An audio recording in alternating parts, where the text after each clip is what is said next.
My father makes garlic bread out of leftover hamburger buns and fries them in a waffle iron.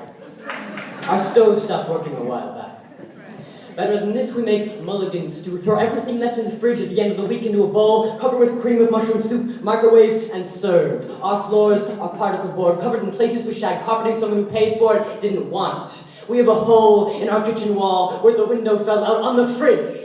My father printed and posted a picture of a castle and drew in a signpost on which he wrote our address. When my mother, picking us up after a weekend at his house, questioned it, my father replied without blinking, without pause, without shame, a man's house is his castle. When me and my sisters returned from my mom's, it had disappeared.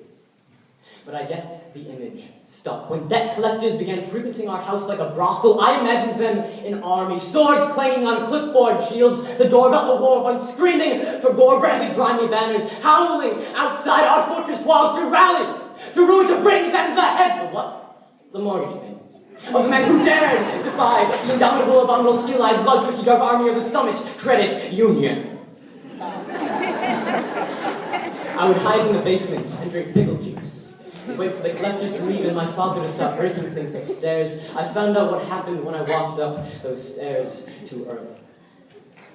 And finally, when our fortress fell, after those long years of siege, at least it was August, and the nights were warm. In our van, we had our clothes, dishes, my late chain-smoking grandmother's oil paintings, and a waffle iron. We slept where we could, sometimes couches, sometimes car seats, 40% of the time, and every other weekend, since no one wanted to tell my mother, who still bought organic groceries and new clothes and donated to the food pantry my father picks up hamburger buns from, half homeless. Yeah, we hadn't heard of it either, but here we were. I like to think I'm the child of juxtaposition. We later secured housing and my father found work. Some of his fellow employees at the warehouse were preppers, people who believed the apocalypse was happening any time now, and stockpiled non-perishables, blankets, and rifles at a location we non-believers were not allowed to know.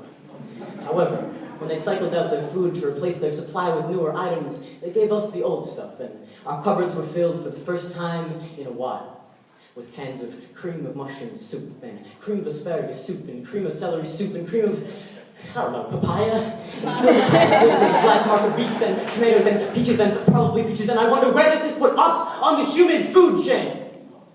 But I'm starting to take pride in the holes in my shoes, the charity packages of dental hygiene supplies, and the rows upon rows upon rows of cream of apocalypse soup.